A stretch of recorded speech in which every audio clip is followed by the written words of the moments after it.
오늘의 사연 지금 바로 시작해 볼게요. 5년이나 된 이야기입니다. 그때는 뭐가 그리 싫었는지 결혼해보고 나니까 선배가 왜 그랬는지 이제는 충분히 이해가 가고 넝쿨째 굴러온 행운을 제가 스스로 쳐내려버린 게 아닌가 하는 생각이 듭니다. 예전부터 오래 알고 지낸 선배가 한 분 있습니다. 그때는 제가 총각대였고 선배는 결혼을 했고요.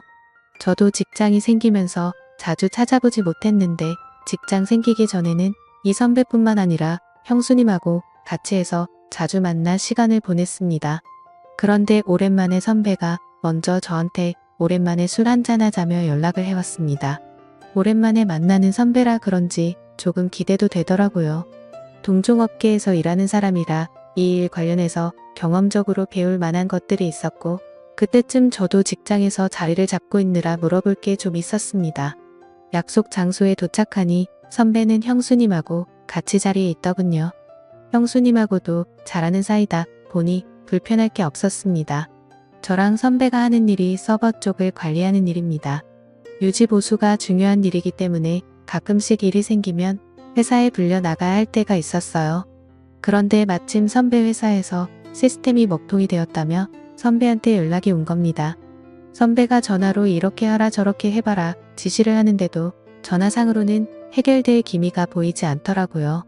저도 그쪽 일을 하다 보니 어떤 상황인지 이해가 가고 선배가 전화로 지시하는 것만 봐도 공부가 되었습니다. 그런데 도무지 유선상으로는 해결이 안 되는 일인지 선배가 잠깐 회사 좀 빨리 다녀올 테니 둘이서 마시고 있으라고 하고 자리를 비웠습니다. 형수님하고는 이미 잘하는 사이였지만 막상 둘만 있게 되니 뻘쭘했습니다. 단둘이는 있어 본 적이 없거든요. 형수님은 약간 범접하기 힘든 포스를 가진 분이었습니다. 저랑 동갑이기는 했지만 전혀 다른 세계에 사는 사람 같았거든요. 공부도 잘했고 해외에서 석사 학위까지 받아온 사람이었어요. 배운 여자에다가 세상에 힘든 일이라고는 한 번도 안 해봤을 것 같은 곱상한 외모를 지니고 있었습니다. 내조를 잘하는 타입이라 제가 선배하고 자주 만날 적에도 항상 자리를 지키며 있었어요. 술도 입에 잘 대지를 않았었습니다. 저랑 선배는 한 번 마시면 끝장을 보는 성격이라 밖에서 마실 땐 형수님이 항상 정신을 차리고 있거나 선배 집에서 술을 마신다면 선배 재우고 저도 방에 자리를 깔아준 뒤에 뒷정리까지 깔끔히 마무리 짓고 잠에 들거나 하던 사람이었거든요. 현모양처가 있다면 형수님을 두고 하는 말인 것 같았습니다. 저랑 같은 나이라는 게 믿기지 않을 정도로 어른스러운 사람이었어요. 그런데 웬일로 저한테 술 한잔 따라달라고 먼저 말을 건네더군요. 아무리 선배가 회사 일을 빨리 마치고 온다고 하더라도 왕복으로 1시간은 걸리는 거리였다 보니 못해도 최소한 시간은 둘이서만 남아있어야 하는 상황이었으니 형수님도 선배 때문에 제가 술도 못 마시고 1시간 벌 서고 있는 것보다는 저와 선배를 위해 형수님이 같이 술을 마셔주기로 한 것처럼 보였어요. 정말 속이 깊은 게 현모양처가 따로 없구나 생각했습니다. 형수님은 따지고 보면 저랑은 동갑 내기 친구 사이였기 때문에 사실 저는 좀 편하게 대하고 싶기는 했습니다. 하지만 형수님이라는 관계적 특성 때문인지 어쩔 수 없이 제가 거리를 둘 수밖에 없더군요. 그래서 사실 그간 선배와 같이 시간을 보낸 만큼 형수님과는 따로 접점이 없었는데 그날에 참 많은 일이 있었습니다. 형수님하고는 단둘이 대화를 단 30초도 나눠본 적이 없었는데 그날 술 한두 잔 부딪히면서 이야기를 나누니 동갑이라 그런가 이야기가 잘 통하고 코드가 잘 맞았습니다. 사실 형수님이라는 걸 빼더라도 유학파 출신의 고급진 그녀의 이미지 때문인가 괜히 어려워했나 하는 생각도 들었어요. 대화를 나누는 동안에는 아무런 어려움이나 위화감이 없었고 오히려 동네에서 잘 알고 지내던 동갑내기 여자친구 같은 느낌이 들었습니다. 서로 죽이 잘 맞아서 한참을 떠들었는데 시간을 보니 이미 선배가 회사로 향한 지도 어느덧 1시간 반이 흘러 있었습니다. 형수님도 선배가 생각보다 늦으니 전화를 했는데 선배는 금방 끝난다면서 둘이 괜찮으면 좀 더 마시고 있으라고 하더군요. 조금 이르게 만나서 그때가 밤 10시쯤 밖에 되지 않았고 형수님은 술을 잘 못하는 관계로 천천히 꺾어 마시고 있었기에 저도 술 기운이 그렇게 오르지 않은 상황이었습니다. 둘이 있는 게 생각보다 불편하지 않으니 조금 더 기다리는 건 문제가 없겠다 싶었습니다. 그런데 또 한 가게에서 거의 3시간을 넘게 있었고 형수님이 술을 천천히 마시고 안주도 잘 안 먹다 보니 다른 가게로 옮기는 게 민폐가 아니겠다 하는 생각도 있었어요. 주정도 소주 맥주를 마시는 것보다 형수님이면 와인 같은 걸 좋아하지 않을까 싶어서 자리를 옮기자고 권했습니다. 형수님이 조금 취했나 느낀 게 이때쯤이었는데 목소리에 코맹맹이 소리를 섞기도 하고 눈을 깨슴치르 하고 긴 머리를 뒤로 훔치며 웃는데 평소와는 사뭇 분위기가 다른 게 느껴졌습니다. 형수님이 먼저 좋다고 자리를 옮기자고 했고 근처에 있는 와인 바로 자리를 옮겼습니다. 조금 프라이빗하게 방형식으로 되어 있는데 조명이 불긋불긋한 곳에서 형수님을 보니 분위기가 묘하더군요. 간단한 치즈 안주와 함께 도수가 제일 약한 와인으로 주문을 했습니다. 괜히 형수님이 취하면 그것도 문제가 되겠구나 싶었거든요. 그런데 와인이 맛있다며 엄청난 속도로 술을 마시더라고요. 그러다가 그녀가 팔을 뻗으며 테이블 위에 있던 물병을 제 쪽으로 엎었는데 뚜껑이 잘 닫혀 있어서 물이 많이 흐르지는 않았습니다.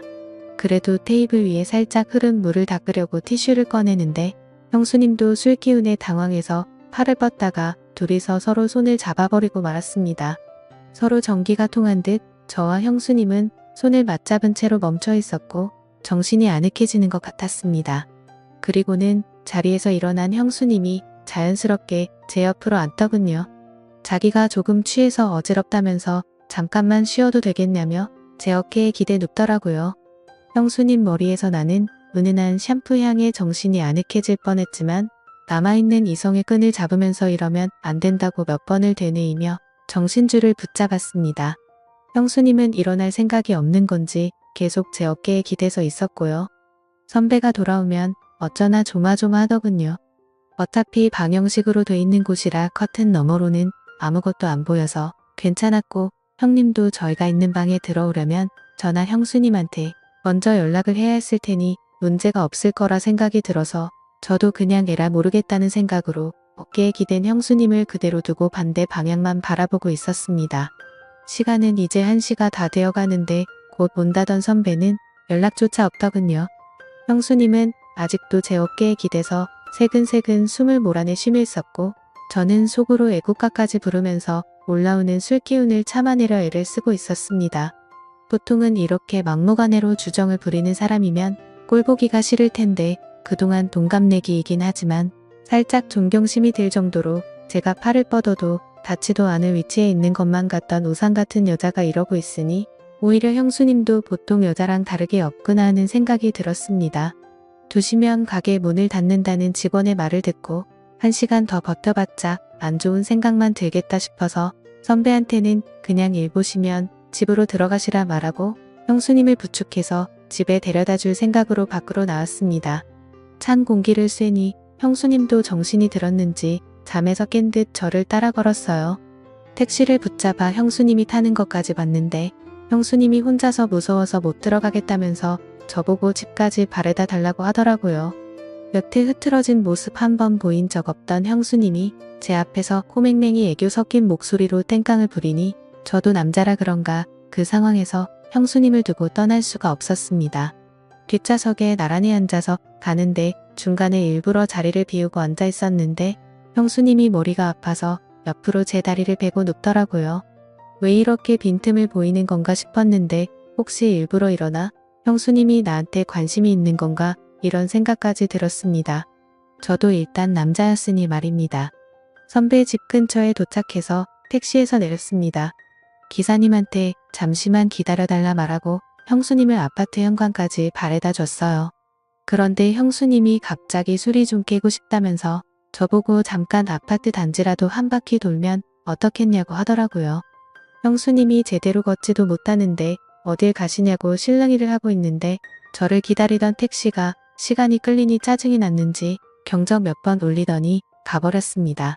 그래서 그냥 형수님을 저대로 뒀다간 동네 사람들 다 깰 때까지 땡깡을 부릴 것 같아서 형수님을 이끌고 엘리베이터에 타버렸습니다.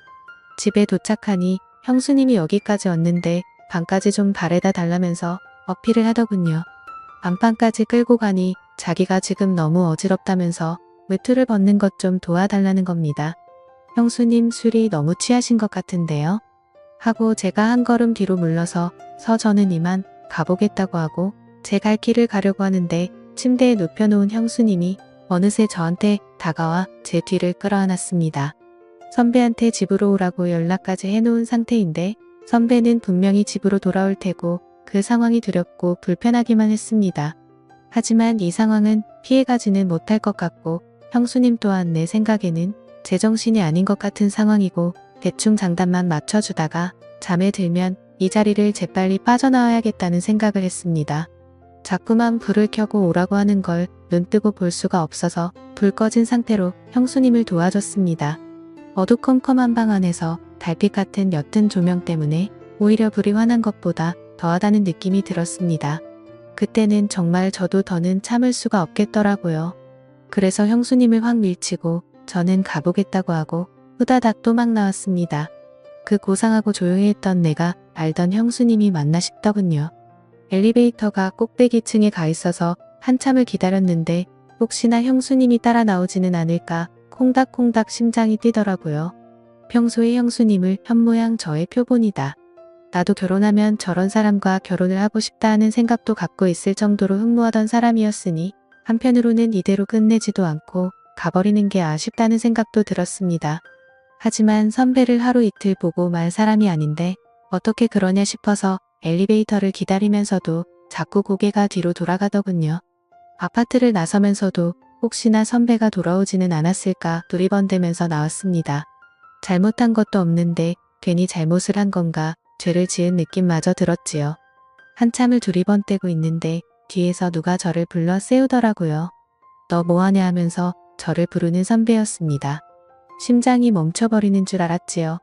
연락도 없길래 오늘 회사에서 밤을 새고 오는 줄로만 알았는데 말입니다.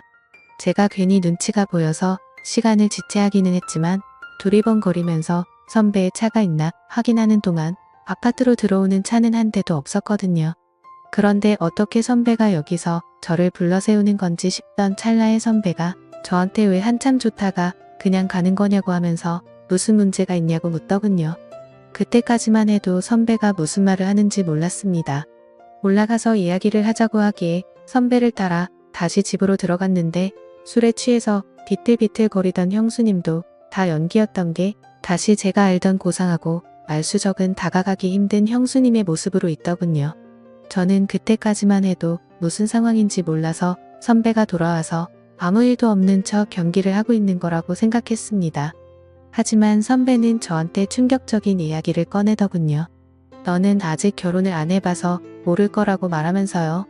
사람이 매일 똑같은 밥만 먹으면 질리지 않겠느냐면서 가끔은 양식도 먹고 중식도 먹고 하는 게 그 이유인 건 알고 있지 않느냐고 설명을 하더니 결혼한 사람들도 똑같다는 겁니다. 가끔씩이지만 이런 상황도 필요하다고요. 형수님이 저를 그동안 동갑내기이기도 하고 특별하게 봐온 게 있어서 말한 건데 제가 이렇게 정직한 사람인 줄은 몰랐다는 겁니다. 그때까지만 해도 저는 선배가 무슨 말을 하는지 이해를 못하고 있었는데 단도직입적으로 설명하자면 선배와 형수님은 결혼한 지도 오래되었고 하니 평범한 일상들이 흥미가 떨어진 상황이었다고 합니다. 그렇다고 아무나 집으로 부르자니 왠지 보안 문제도 있고 어떤 사람이 올지도 모르는데 그렇게까지는 하고 싶지가 않았다네요. 그러던 와중에 형수님이 저를 먼저 지목을 했고 선배도 제가 한참 때 니 이걸 이래저래 설명하는 것보다 아무것도 모르는 상황에 제가 정말 아까 전의 상황에서 자연스럽게 넘어가는 게 더 재미있겠다는 생각이 들었다는 겁니다. 이미 두 사람은 이렇게 될 걸 계획을 하고 있던 거고 회사 일이며 전부 다 거짓부렁이었던 겁니다. 전공법으로는 안 될 것 같으니 차라리 상황을 이야기해주고 아까 하던 걸 마저 하라는 겁니다. 제가 어이가 없어서 이건 해도 너무한 거 아니냐며 자리를 박차고 일어섰지요. 그러니 선배는 내 와이프 자존심에 상처를 준 거다. 어쩐다 하면서 화를 내기 시작했어요. 저도 언젠가는 이런 날이 오게 될 거고 그때가 돼서 연락하기만 해보라고 후회하지 말라고 하는 겁니다. 두 사람이 짜고 이미 저를 가지고 장난을 쳤기에 기분이 엄청 나빴습니다. 두 사람 심심풀이 땅콩이나 마찬가지였던 거죠. 오래 알아왔고 신세를 많이 줬던 선배와의 인연은 거기서 끝났습니다. 그렇게 5년이나 지나게 되었고 그 사이에 저는 결혼도 하고 하나의 아버지가 되었습니다. 그리고 요즘은 선배가 그리고 형수님이 왜 그렇게 한 건지 충분히 이해가 갑니다. 그때는 제가 정말 그 어떤 유혹에도 넘어가지 않는 자랑스러운 사람이라고 생각했는데 선배와 똑같은 처지에 놓이고 나니 저도 모르게 일탈을 꿈꾸게 되더군요. 이제는 이해가 됩니다. 그리고 그때 아무 행동도 하지 못했던 제가 다 부끄럽고 바보 같다는 생각이 드네요. 오늘의 사연은 여기까지입니다. 긴 사연 끝까지 들어주셔서 감사합니다.